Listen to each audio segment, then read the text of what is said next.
प्रभु रामचंद्र भगवान की जय। आता असणार प्रभू रामचंद्र त्या ठिकाणी प्रवासाला निघाले आणि निघाल्यानंतर राजा दशरथासोबत काही जण वापस गेलेले आहेत, परंतु जे काही ब्राह्मण आहेत अत्यंत वृद्ध अशा प्रकारचे आहेत, याज्ञिक असणारे यज्ञामध्ये मंत्र म्हणणारे आहेत, यज्ञ सज्ज करणारे आहेत आणि यज्ञामध्ये असणारे जे काही आहुती आहेत ते आहुती देणारे अशा प्रकारचे सर्व प्रकारचे जे काही ब्राह्मण आहेत ते असणार, म्हातारे वृद्ध असणार, ज्यांना चालताही येत नाही अशा प्रकारचे सर्व असणारे जे काही ब्राह्मण वृंद त्या ठिकाणी आहे आणि बाकीचे काही लोक देखील असणार त्या ठिकाणी प्रभू रामचंद्राचा पिछा सोडण्यात आलेले आहेत आणि प्रभू रामचंद्र जशा पद्धतीने कितीही वेगाने जरी या ठिकाणी पुढे गेले तर त्यांचा असणारा पाठलाग करण्याचं कार्य त्या ठिकाणी सर्वजण करू लागले। शीघ्र नेता श्रीरामासी शरण रताच्या वारवासी रामा नावा आम्हापाशी वेगी वनवासी धन्यवाद। परत प्रभू रामचंद्राच्या रथाचा वेग वाढू लागले, वेग वाढून असणारा पुन्हा असणारा पुढे जाऊ लागले। त्याच वेळेस जे सर्व ब्राह्मण वृंद आहे ते बोलू लागले की हे घोड्यांनो, विनंती घोड्याला करू लागले की तुम्ही असणारे इतक्या वेगाने पळू नका, तुम्ही पुढे जाण्याऐवजी असणारा प्रभू रामचंद्रांना घेऊन पुढे न जाता रथ फिरवा आणि चला अयोध्येकडे अशा प्रकारची विनंती त्या ठिकाणी सर्वजण त्या घोड्याला करू लागले। रथ चालवितो आलो लिके त्या सारथ्यासी नमन देख रथ पेलावा नगरासन्मुख वना श्रीराम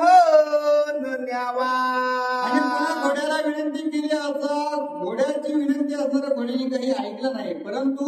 जो काही प्रभू रामचंद्राचा सारथी जो चित्ररथ आहे त्या चित्ररथाला असणारा देखील त्या सर्व ब्राह्मणांनी सगळ्यांनी असणारी विनंती केली की हे बाबा तू असणाऱ्या घोड्यांचे असणारं जे काही घोड्यावर तुझं प्रभुत्व अशा प्रकारचं आहे, तू जर याला असणार त्या ठिकाणी आकडलं आणि पुन्हा असणार वळून जर अयोध्येला नेलं तर अत्यंत उत्तम अशा प्रकारे होईल। तुला असणार माझी विनंती आहे, आमची सर्वांची विनंती आहे की प्रभू रामचंद्रांना वनवासात न नेता पुन्हा असणारा अयोध्येकडे घेऊन चलवावा। श्रीराम जव मागे पाये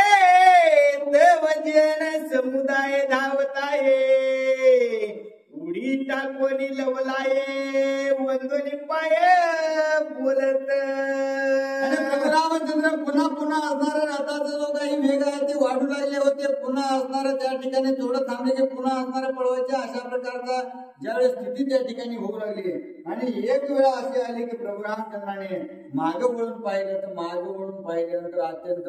भयंकर अशा प्रकारची परिस्थिती दिसली। सर्व असणार त्या ठिकाणी लोक दिसू लागले। त्यावेळेस प्रभू रामचंद्राने विचार केला की आपण असणार हे सर्वजण आपल्या प्रेमापोटी आपल्या मागे लागलेले आहेत आणि आपण यांना मागच ठेवून पुढे पडू लागलेले आहोत, त्यांचे असणारे आपण हाल करू लागलेलो आहोत। म्हणून प्रभू रामचंद्र रथ उभा केला प्रभू रामचंद्राने आणि खाली उतरून सगळ्यांना असणारा नमस्कार करून त्यांना काय बोलू लागले, स्वामी कष्टलेती बहुत तुर्ये मनोय दुर्याचे चरण चुरी वनवास दंड कारणे माझारी तुम्ही कैशा परी याल तेते। जे काही ब्राह्मण आहेत ते ब्राह्मण सगळे असणार धापा टाकू लागलेले आहेत, कुणी असणार थकून गेलेले आहेत, भागून गेलेले आहेत आणि अशा प्रकारे ज्यावेळेस प्रभू रामचंद्राने उतरून पाहिल्याबरोबर असणार प्रभू रामचंद्रांना अत्यंत कळवळा आला की प्रभू राम आपल्या मागे असणारे सर्वजण येऊ लागले आहेत, आपल्यावर त्यांचं प्रेम आहे। म्हणून प्रभू रामचंद्र प्रत्येक असणारा वृद्ध असो तरुण असो कोणताही असणारा त्या ठिकाणी जीव असो त्याच्याजवळ जाऊन त्याचे असणारे हात पाय असणारे दाबू लागले आणि त्यांची सेवा करून बोलू लागले की हे असणार ब्राह्मण वृद्धांनो, तुम्ही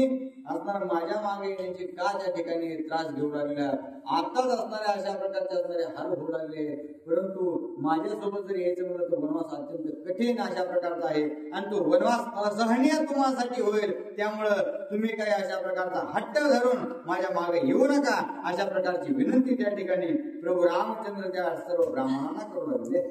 श्रीराम तुझ्या संगती आम्ही पावो ब्रह्मप्रती वनवास तो बापुडा किती भयनिश्चिती आम्हा नाही। आणि त्यावेळेस अशा प्रकारचे उद्गार प्रभू रामचंद्राच्या मुखातून ब्राह्मणाने ऐकल्या बरोबर असणारा ते बोलू लागले की हे प्रभू रामचंद्रा, तुम्ही असणारा कितीही आमच्यापासून लांब पळायचा जरी प्रयत्न केला ना तरी आमच्यासाठी असणार वनवास अत्यंत तुच्छ अशा प्रकारचा आहे. तुम्ही म्हणजे असणाऱ्या ब्रह्मप्राप्तीचं असणारं सर्वात मोठं साधन आहात आणि त्याच्यामुळं आम्हाला जर असणारा आम्हाला सर्वांना ब्रह्मज्ञानाची किंवा असणाऱ्या ब्रह्माची अत्यंत आवड अशा प्रकारची आहे आणि अनायासे तुम्ही आम्हाला प्राप्त झालेला आहात आणि त्याच्यामुळे तुम्हाला काही सोडण्याची आमची इच्छा नाही. मग वनवास असो नाही तर काही असो कितीही जरी त्रास झाला तरी निश्चितच आम्ही तुमच्यासोबत आल्याशिवाय राहणार नाही. परतोनी जाणे मागुती निश्चय आम्हा नाही रघुपती स्वामीने न्यावे वनाप्रती वन सांगाती वनवासी. आणि हे प्रभू रामचंद्र तुम्ही काही जरी केलं तरी आम्ही असणारा निश्चितच तुमच्यासोबत वनवासाला येणार आहोत अशा प्रकारचा निश्चय करूनच आम्ही अयोध्येतून बाहेर पडलेलो आहोत आणि त्याच्यामुळं तुम्ही काही आटापिटा करून जरी आम्हाला थांबवण्याचा प्रयत्न केला तर आम्ही कदाकाळी या ठिकाणी थांबणार नाहीत. आम्ही तुमच्यासोबत येणार म्हणजे येणार अशा प्रकारचा निश्चय त्या ठिकाणी ब्राह्मण प्रभू रामचंद्रांना सांगतात. तुझे जय सांडवानी जाशील दुर्ये ते आम्हाशी वहुरान बहिणी आम्हावरी कृपा करे दिनोतारी चालावे. आणि अशा प्रकारे हे प्रभू रामचंद्र तुम्ही जर आम्हाला असणारा या ठिकाणी सोडून गेल्याबरोबर तत्काळ आम्ही असणारा त्या ठिकाणी जीव देऊ आणि सगळं असणारं सगळं या ठिकाणी सगळ्यांचे त्या ठिकाणी शेवट दिसतील आणि अशा प्रकारची स्थिती निर्माण होण्यापेक्षा असणार प्रभू रामचंद्र तुम्ही आमच्यावर असणारा कृपा करा आणि कृपा करून तुमच्या सोबत असणारा आम्हाला येऊ द्या आणि तुमच्या संगतीचा लाभ घेऊ द्या. मग तो वनवास असो नाही तर त्या ठिकाणी सुख असो अथवा दुःख असो या गोष्टीची आम्हाला कोणत्याही आमच्या स्वतःच्या शरीराची आम्हाला परवा नाही अशा प्रकारची विनंती सर्व जीव त्या ठिकाणी करू लागले आहे.